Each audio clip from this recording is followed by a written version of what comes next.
Sa ngalan ng Ama, ng Anak, at ng Espiritu Santo. Amen. Sumainyo ang Panginoon. At sumayo rin.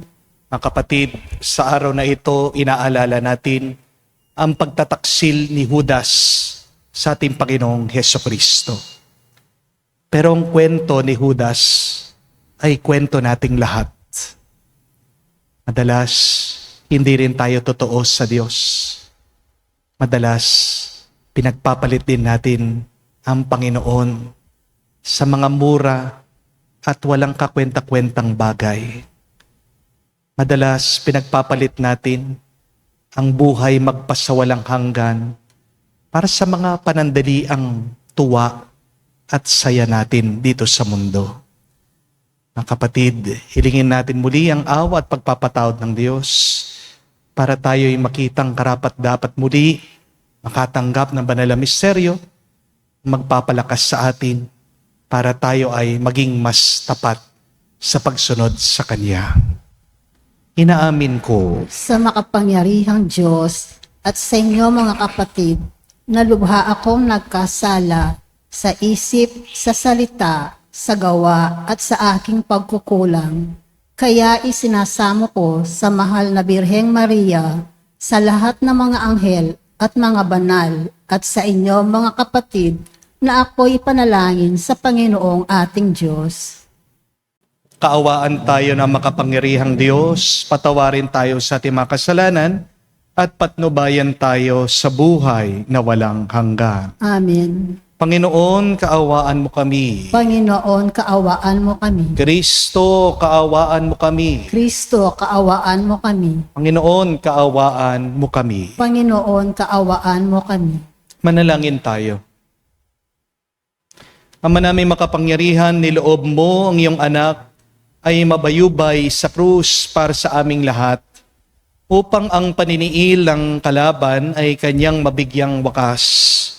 Ipagkaloob mong amin nawang makamtan ang pagpapalang kaloob ng muli niyang pagkabuhay.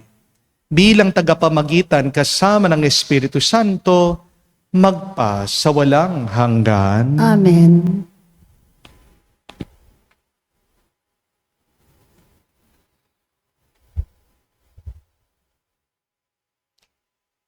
Pagbasa mula sa aklat ni Propeta Isaias.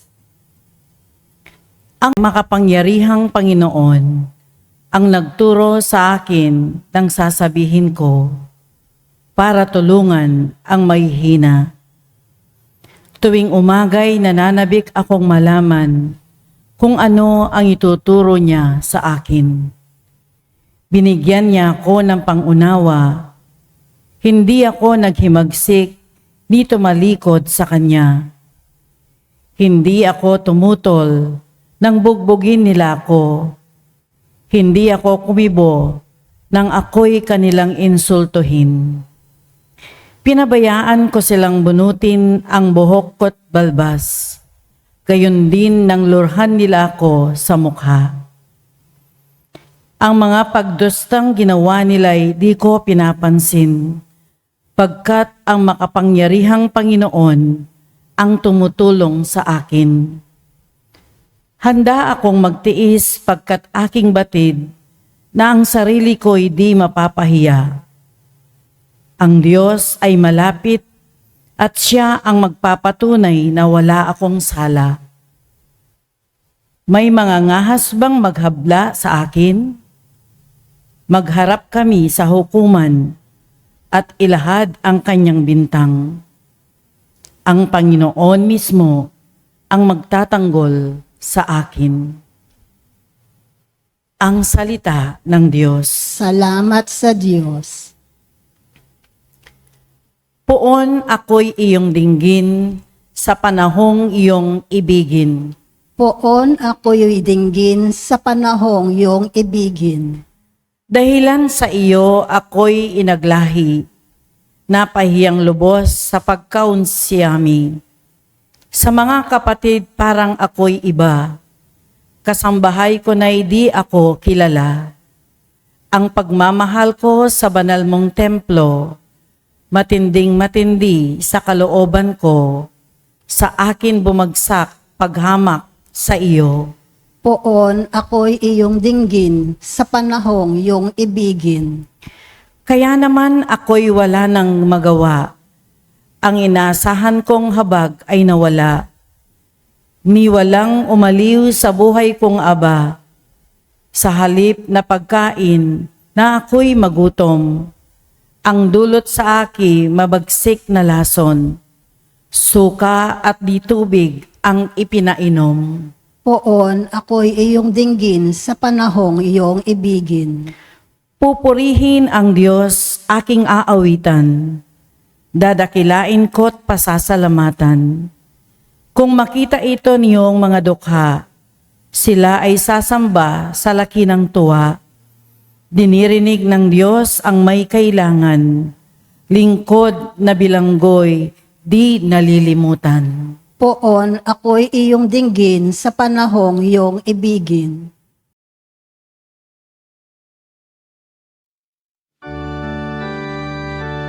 Wika mo'y aming dirinig, wika mo'y aming susundin, wika mo'y aming tutundin, wika mo'y aming dirinig, wika mo'y aming susundin, wika mo'y aming tutundin. Nagpupuri kami sa iyo, Hari naming Hesukristo. Ang pagdamay mo sa tao ay talagang patotoo na kami minamahal mo. Sumainyo ang Panginoon. At sumaiyo rin. Ang mabuting balita ng Panginoon ayon kay San Mateo. Papuri sa iyo, Panginoon. Si Judas Iscariote, isa sa 12, ay nakipagkita sa mga punong saserdote. Ano po ang ibibigay ninyo sa akin kung tulungan ko kayong madakip si Jesus? Tanong niya. Noon din ay binigyan nila siya ng 30 salaping pilak. Mula noon, humanap na si Judas ng pagkakataon upang maipagkanulo si Jesus. Dumating ang unang araw ng pista ng tinapay na walang lebadura. Lumapit kay Jesus sa mga alagad at nagtanong, "Saan po ninyo ibig na ipaghanda namin kayo ng hapunang Pampaskwa?" Sumagot siya, "Pumunta kayo sa lungsod at hanapin ninyo ang taong ito. Sabihin sa kanyang ganito ang pinapasabi ng guro, 'Malapit na ang aking oras. Ako at ang mga alagad ko'y sa bahay mo kakain ng hapunang Pampaskwa.'" Sinunod ng mga alagad ang utos ni Jesus at inihanda nila ang hapunang Pampaskwa. Nang gabing iyon, dumulog sa hapag si Jesus kasama ang 12 alagad.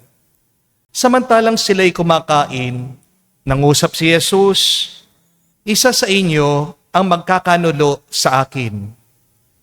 Nanlumo ang mga alagad. At isa't isa'y nagtanong sa kanya, "Ako po ba, Panginoon?" Sumagot siya, "Ang kasabay kong sumausaw sa mangkok ang siyang magkakanulo sa akin. Papanaw ang anak ng tao ayon sa nasusulat, ngunit sa aba na magkakanulo sa kanya. Mabuti pang hindi na pinanganak ang taong iyon." Si Judas na magkakanulo sa kanya ay nagtanong din, Guro, ako po ba? Sumagot si Jesus, ikaw na ang nagsabi. Mga kapatid, ang mabuting balita ng ating Panginoon. Pinupuri ka namin, Panginoong Heso Kristo. Magandang araw po muli sa inyong lahat. Ang Holy Wednesday ay madalas tinatawag na Spy Wednesday. Ito po ang araw kung saan nakipagkasundo si Judas Iscariote na ipagkanulo niya ang ating Panginoong Hesukristo sa mga punong saserdote o pari ng templo. Binenta ni Judas ang Panginoong Hesukristo kapalit ng 30 piraso ng pilak. At baka hindi niyo po alam ito, nung panahon ni Jesus, ang 30 pieces of silver ay halaga po ng isang alipin. Ibig sabihin, sa ginawa ni Judas, tinuring niyang parang alipin si Jesus. Pinagpalit niya ang Panginoon sa isang bagay na mababa ang halaga. Mga kapatid, aminin natin, hindi lang si Judas ang may ganitong tukso. Di po ba, madalas tayo rin, pinagpapalit natin ang Diyos sa pera. Pinagpapalit natin ang Diyos sa kasalanan. Pinagpapalit natin ang Diyos sa pansamantalang saya. Kaya ang tanong, magkano ba ang halaga ng Diyos sa buhay mo? Harinawa, hindi natin ipagpalit ang Panginoon sa mga bagay na panandalian lang. Amen? Ngayon po ang tanong, sino ba talagang binenta ni Judas sa halagang 30 pirasong pilak? Who did Judas sold for 30 pieces of silver? Obvious naman po ang sagot si Jesus. Di po ba? Pero kung iisipin nyo ng mabuti, ang talagang binenta ni Judas ay ang kanyang sarili.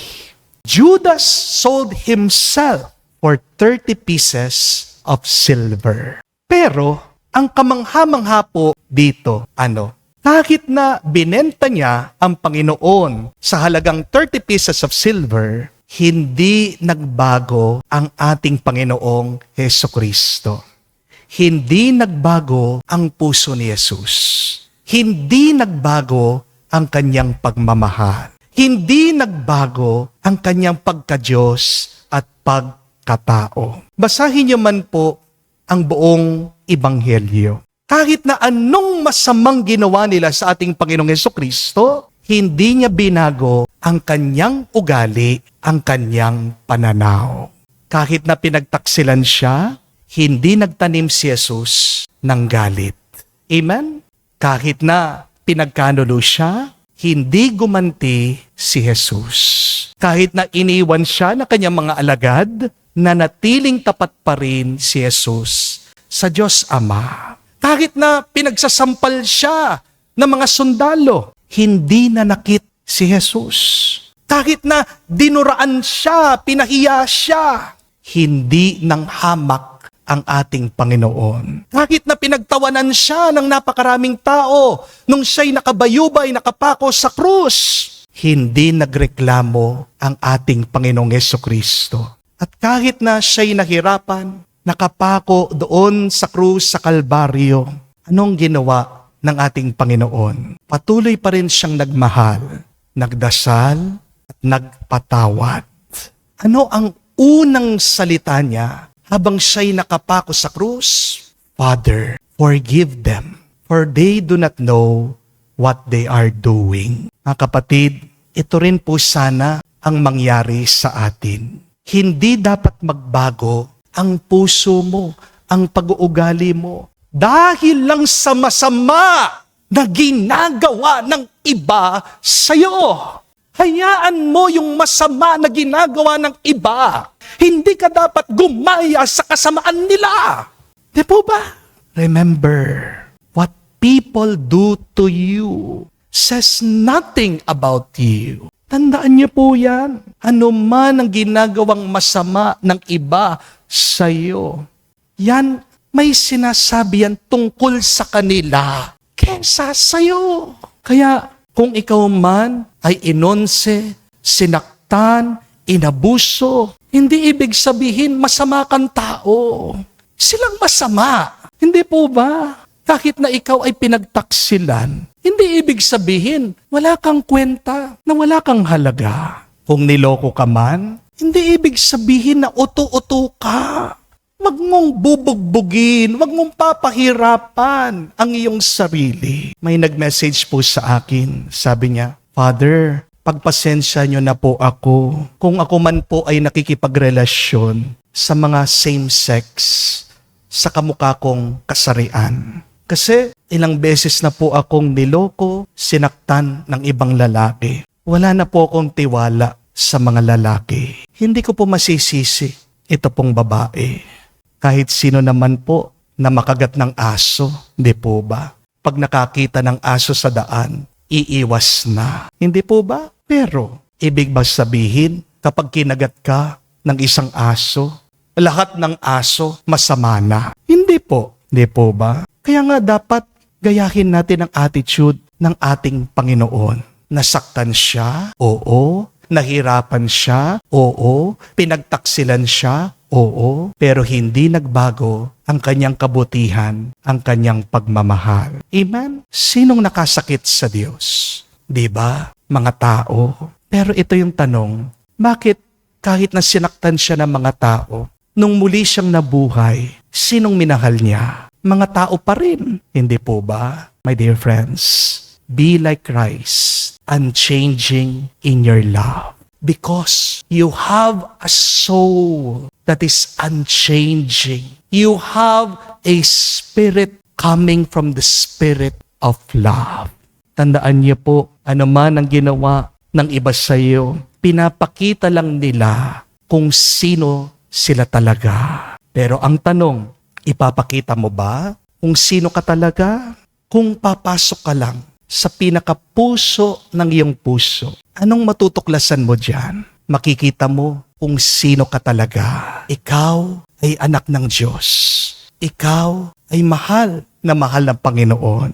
Ikaw ay isang nilalang na maaring magmahal ng iba. Who you truly are, my dear friends, is a soul coming from God. You are a beloved by God. You are a person capable of loving others. Do not change this. Kaya nga, mga kapatid, huwag kang makikipaglaban na mahalin ka ng iba. Don't fight to be loved. Sa halip, lumaban ka para magmahal ka. Fight to live a loving life. Father, kahit na hindi ako mahalin, di naman mahalaga kung hindi ka mahalin ng ibang tao. Oo, masarap. Oo, masaya. Oo, nakakagaan ng loob kung ikaw ay susuklian ng pag-ibig na iyong binibigay sa iba. Hindi po ba? Pero ang pinakamahalaga ay yung ikaw ay nagmamahal. Mahalin ka man ng iba o hindi. Kaya mamuhay ka na may pagmamahal. Kahit na hindi ka mahalin pabalik. Magpatawad ka kahit na hindi humihingi ng tawad ang iba. Maging mabuti ka kahit na hindi ka tratuhin na mabuti. Gayahin natin ang ating Panginoong Jesucristo. Minahal niya ang iba kahit na hindi siya minahal. Nagbigay siya sa iba kahit na hindi siya nakatanggap. Nagpatawad siya sa iba kahit na hindi siya pinatawad. Jesus loved whether he was loved or not. Parang ang araw lang po, no? Pansinin nyo ito. Isipin nyo ito. Sisikat pa rin ang araw. Magbibigay pa rin ng liwanag ang araw. Kahit na siya ay pasalamatan o hindi ng damo. It does not matter if the grass is grateful, if the grass thanks the sun or not. The sun will continue to shine. Amen? Sisikat pa rin ang araw, magbibigay pa rin ng liwanag ang araw. Kahit na siya ay takpan ng ulap o ng bagyo. Sisikat pa rin ang araw, magbibigay pa rin ng liwanag ang araw. Kahit na magreklamong mga tao, napakainit naman. The light of the sun does not depend on the opinion of others or whether other people appreciate the sun or not. Sisikat at magliliwanag pa rin ang araw dahil may liwanag siyang maibibigay. Kapatid, may mabuti kang maipakikita. May pagmamahal kang maibabahagi. Dahil nasa loob mo yan. Dahil pinagkalooban ka ng Diyos. Dahil nakatanggap ka sa Panginoon. Nung umpisa pa lang, nung nilalang ka niya, nandyan ng pagmamahal na yan. Huwag mo naman itatago. Huwag ka naman madamot. Amen? At kapag pinili mong magmahal, hindi ka mawawalan. Tandaan niyo po yan. Oo, hindi ka man suklian o pasalamatan ng ibang tao sa iyong kabutihan. Pero tandaan mo, kita ng Diyos ang lahat at hindi ka papabayaan ng Diyos. There's not other people who would reward us for our goodness, for our love. It is God who rewards. It is God who blesses our goodness, our love for others. Hindi ka man ma-appreciate ng pamilya mo, ng buong mundo, pero ang buhay mo ay magiging mas makabuluhan, ang buhay mo magiging mas masaya kung magpapatuloy ka lang magmahal. Amen? Kasi sa wakas, ang taong marunong magmahal ay hindi talo. Ang taong marunong magmahal, bandang huli, siyang magiging mabunga. Fruitfulness will be your destiny if you continue to love like Christ. Mga kapatid, kahit na po ang araw na ito, tinatawag po nating Spy Wednesday. Kahit na ang araw na ito, inaalala natin ang pagtataksil ni Judas. Sana maalaala din natin na ang araw na ito ay tungkol pa rin sa ating Panginoong Hesukristo, na kung saan kahit na siya'y pinagpalit, hindi niya pinagpalit ang taong mahal na mahal niya. Huwag mong ibebenta ang sarili mo para lang sa pera, para lang sa kayamanan, para lang sa kasikatan, para lang sa kapangyarihan.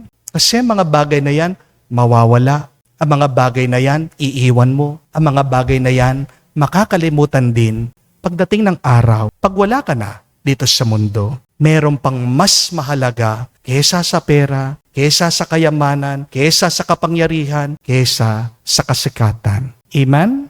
Hari nawa, huwag tayong tutulad kay Judas. Iwasan natin ang tukso na ipagpalit natin ang Panginoon. Kung hindi, maging katulad tayo ni Kristo, na nanatiling nagmahal kahit na siya'y nasaktan. Dahil ang tunay na nagmamahal, siyang muling mabubuhay at mabubuhay sa magpa sa walang hanggan. Amen. Tumayo po tayo, alay po natin ngayon sa Diyos ang ating mga dasal at panalangin habang nalalapit tayo sa Biyernes Santo, taglay ang pagtitiwala sa ating mapagmahal na Diyos. Alalahanin natin ang mapagligtas na gawain ni Kristo na kanyang lingkod. Ating sabihin, Panginoon, dinggin mo kami. Panginoon, dinggin mo kami. Ang mga nagdaranas ng hindi makatarungang pagdurusa, naway magtamasa ng pagpapaginhawa ng Panginoon sa pamamagitan ng kanilang malinis na budhi. Manalangin tayo sa Panginoon. Panginoon, dinggin mo kami. Ang ating mga sariling pagdurusa, naway magpalago ng ating pananampalataya sa Panginoon. Manalangin tayo sa Panginoon. Panginoon, dinggin mo kami.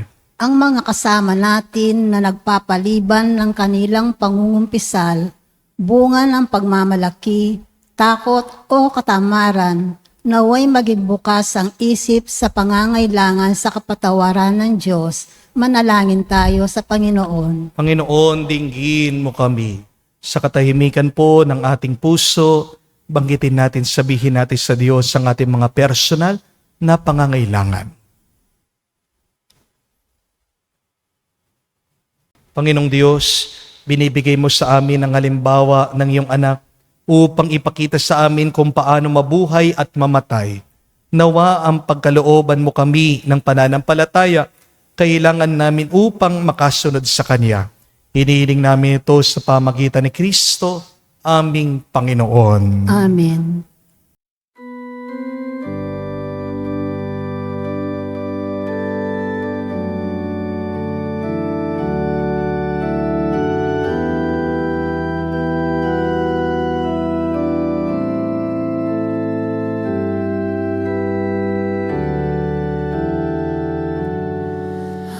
Handog namin sa iyo, Ama, ang tinapay at alak na ito. Handog ng bayang umaasa, sumasamba at nagmamahal sa'yo.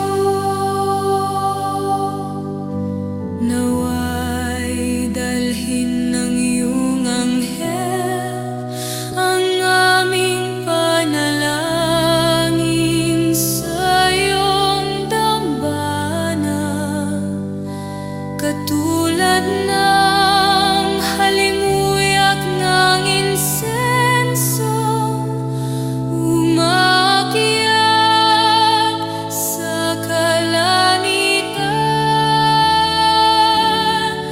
Handog namin sa iyo, Ama, ang tinapay at alak na ito. Handog ng bayang umaasa, sumasamba at nagmamahal sa'yo. Manalangin kayo mga kapatid para ang ating mga paghahain ay kalugdan ng Diyos amang makapangyarihan. Tanggapin nawa ng Panginoon itong paghahain sa iyong mga kamay sa kapurihan niya at karangalan sa ating kapakinabangan at sa buong sambayanan niyang banal.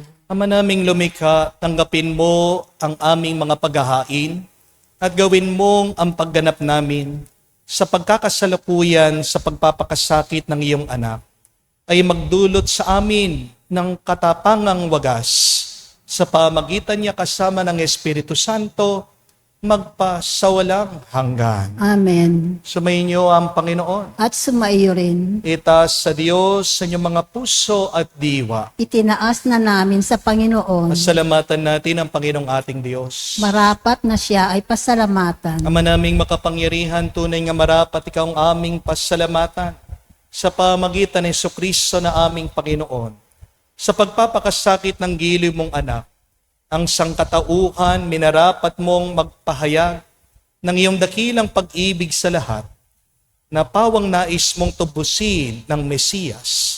Sa harap ng iyong kadakilaan, kapos ang dila naming magsaysay sa pag-ibig ng makapangyarihan. Sa krus ay tinanghal. Sa krus, pinasyang patawarin ang mga tao. Sa krus, nagtagumpay ang pinangakong Kristo. Kaya kaisa na mga anghel nagsisiawit ng papuri sa iyo, na walang humpay sa kalangitan kami nagbubunyi sa iyo kadakilaan.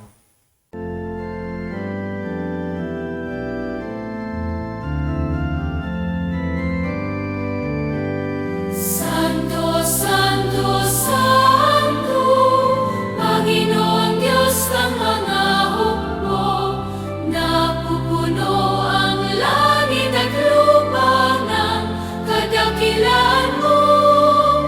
Hosana, Hosana, sa kaitaasan, pinagpalang na paririto sa ngalan ng Panginoon. Hosana, Hosana, sa kaitaasan. Hosana, Hosana, sa kaitaasan.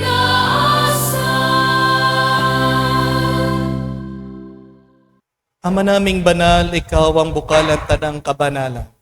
Kaya't sa pamagitan ng iyong Espiritu, gawin mong banal ang mga kaloob na ito, upang para sa amin maging katawan at dugo ng aming Panginoong Hesus Kristo. Bago niya pinagtiis ang kusang loob na maging handog, hinawakan niyang tinapay, pinasalamatan kanya. Pinaghati-hati niya iyon, inabot sa kanyang maalagad at sinabi, tanggapin ninyong lahat ito at kanin. Itong aking katawan na ihahandog para sa inyo.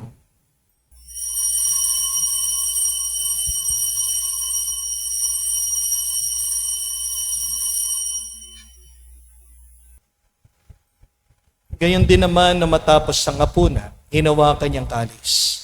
Muli kanyang pinasalamatan, inabot niya ang kalis sa kanyang malagad at sinabi, "Tanggapin ninyong lahat ito at inumin.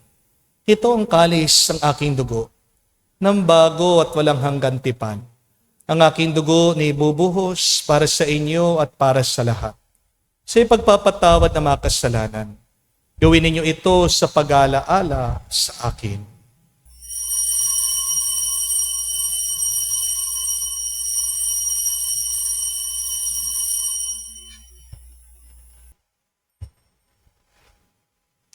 Ang misteryo ng pananampalataya.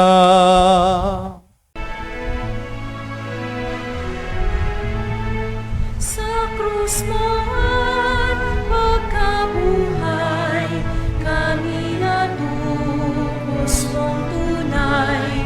Oong Jesus, naming mahal, iligtas mo kaming tanan, ngayon at magpakailanman. Ama, ginagawa namin ngayon ang pag-aalaala sa pagkamatay muling pagkabuhay ng iyong anak. Kaya tinialay namin sa iyong tinapay, nagbibigay buhay, at ang kalis na nagkakalob ng kaligtasan. Kami nagpapasalamat dahil kami yung minarapat na tumayo sa harap mo para maglingkod sa iyo. Sinasamo namin kami magsalo-salo sa katawan at dugo ni Kristo ay mabuklod sa pagkakaisa sa pamagitan ng Espiritu Santo.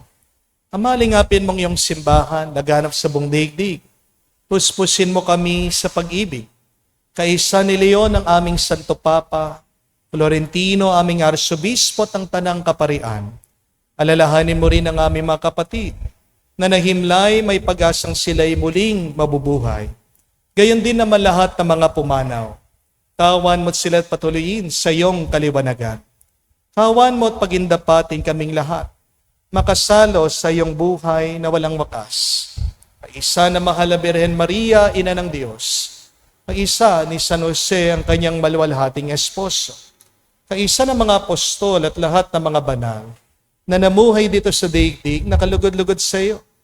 May pagdiwang naman namin ang pagpupuri sa kararangal mo sa pamagitan ng iyong anak, aming Panginoong Jesucristo.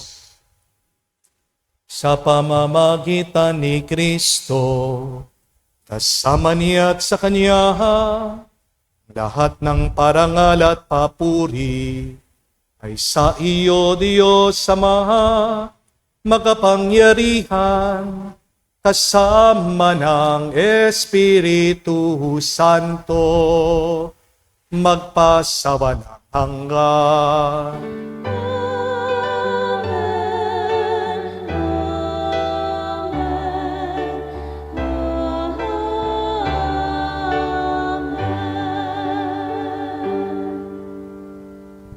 Sa nakagaling na utos sa turo ni Jesus sa Panginoon natin at Diyos, ipahayag natin ng lakas loob.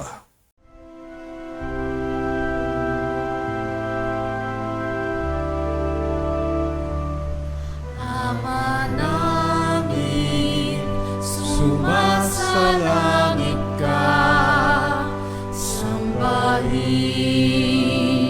ang ngalan mo, mapasa amin ang kaharian mo, sundin ang loob mo dito sa lupa, para nang sa langit. Bigyan mo kami ngayon ng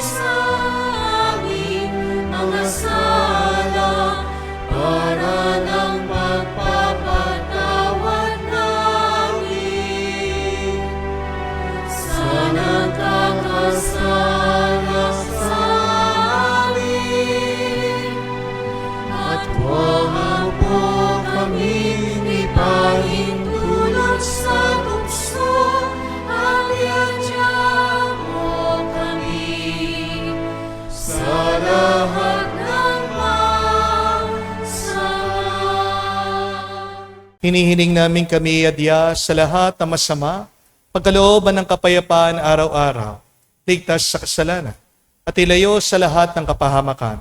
Samantalang aming pinanambikan ang dakilang araw ng pagpapahayag ng tagapagligtas naming si Jesucristo.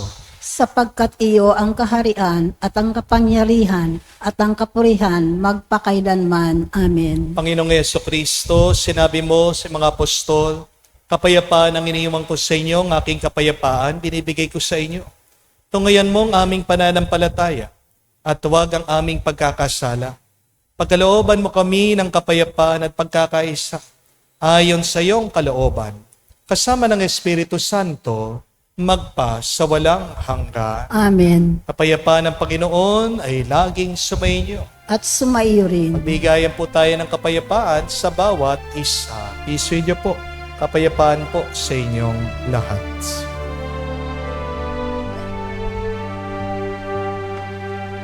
Cordero ng Diyos na nag-aalis ng mga kasalanan ng sanlibutan, maawa ka sa amin. Maawa ka sa amin. Cordero ng Diyos na nag-aalis ng mga kasalanan ng sanlibutan, maawa ka sa amin. Maawa ka sa amin. Cordero ng Diyos na nag-aalis ng mga kasalanan ng sanlibutan, ipagkaloob mo sa amin ang kapayapaan. Mga kapatid, naririto ang ating Panginoong Jesucristo, ang Kordero ng Diyos. Siyang nag-aalis sa mga kasalanan ng sanlibutan. Mapalad tayong lumalapit sa piging ng Kordero. Panginoon, hindi ako karapat-dapat na magpatuloy sa iyo, ngunit sa isang salita mo lamang ay gagaling na ako.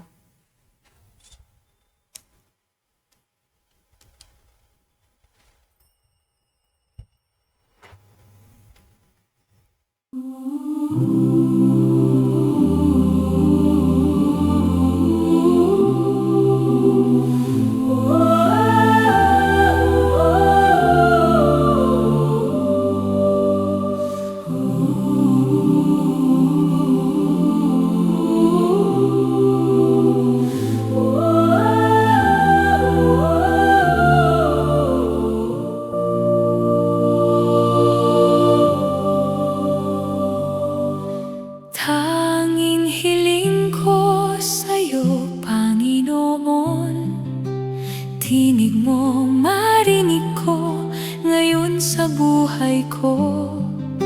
Uhaw ang aking puso sa pag-ibig kalinga mo. Awa mo't biyaya, padama mo, O Diyos.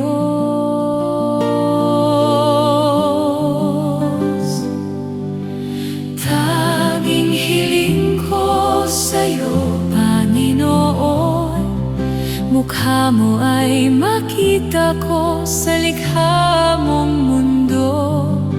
Hawakan aking puso, baguhin mo ako.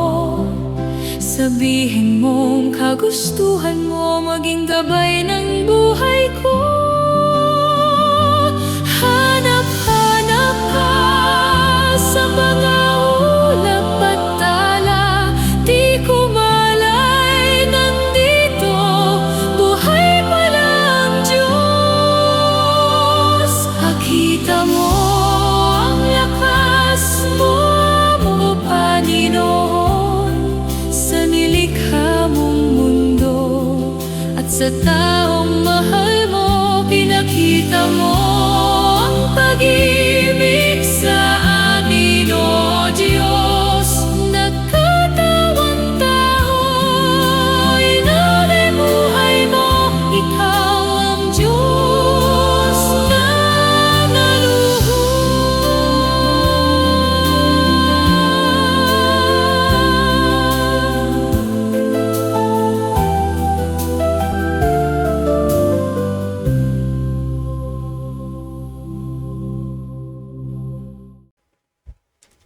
Manalangin tayo. Ama namin mapagmahal, pakundangan sa pagkamatay ng iyong anak, na sa pagdiriwang na ito ay siyang nagaganap. Pagkaloob mong kami makapanalig ng wagas, sa kaloob mo sa aming buhay na walang wakas. Sa pamagitan ni Jesucristo kasama ng Espiritu Santo, magpa sa walang hanggan. Amen. Tanong lang po, nung po bang bata kayo, masayahin kayo?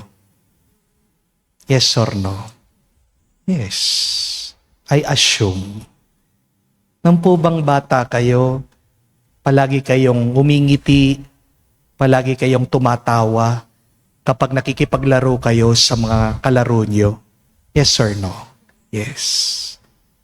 Ang tanong ko, ngayong matanda ka na, kumusta ka na? Umingiti ka pa rin ba na madalas? Tumatawa ka pa rin ba?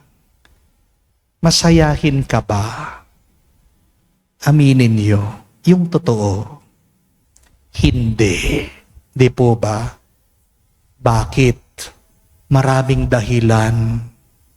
Masabihin ng iba, kasi Father, yung mister ko may ibang kateks. Kasi Father, ang dami kong mga utang na kailangan bayaran. Kasi Father, sakit yung aking paa, may gout. Nagdadialysis ako. Nagkikimo ako, may cancer ako. Kasi Father, matigas yung ulo ng aking anak, lumalaban siya. Meron din po, mga teenager, pagkabata-bata, 12 years old, 14 years old. Father, may anxiety ako. Father, depressed ako. Father, gusto kong magbigti. Iniwan ako ng boyfriend ko. Binasted ako, etc., etc., etc. What does this mean? You have allowed the world to change you. Amen? But you can decide not to be changed by the world. Because the soul, the spirit is unchanging. God's love remains in you no matter how difficult, no matter how sad, no matter how problematic life can be. Huwag mong hahayaan na baguhin ka ng ibang tao. Kahit na may masama silang ginawa o kahit na may masamang nangyayari ngayon sa buhay mo, may kapangyarihan ka na manatiling mabuti, nagmamahal, at pwedeng magbigay ng mabuti at pagmamahal sa iba. At yung kapangyarihan na yun, yung grasyang yun, nanggagaling sa Panginoon. Kaya, manatili tayong sumusunod sa ating Panginoong Hesukristo. Kung nahihirapan tayo, let our prayer be, Lord, teach me to be unchanging in my love, just like you. Lord, teach me to be unchanging in my goodness, even if other people are not good to me. Huwag kang susunod sa sinasabi ng mundo. Kasi, pag binago ka, wala din pakialam ang mundo at ibang tao sa'yo. Di po ba? Isa lang nagmamahal sa'yo, ang Diyos. Bakit hindi mo siya sundan? Kaya nga, habang tayo papasalamat sa kabutihan ng Diyos, sa kanyang katapatan, pagsisihan natin, napakaraming beses tayo naging taksil sa Kanya, at naway gayahin natin ang katapatan ng Panginoon, anumang masama na mangyari sa ating buhay. Dahil ang tunay na nagmamahal, nagiging mabunga ang kanyang buhay, ang tunay na nagmamahal kamukha ng Diyos. Siyang nabubuhay, di lang ngayon, hanggang sa magpa sa walang hanggan. Sumayo ang Panginoon. At sumayo rin. at kayo'y basbasan ng Diyos, makapangyarihan sa lahat, sa ngalan ng Ama, ng Anak, ng Espiritu Santo. Amen. Ang ating misa'y natapos na, humayo kayo sa kapayapaan ni Kristo. Salamat sa Diyos.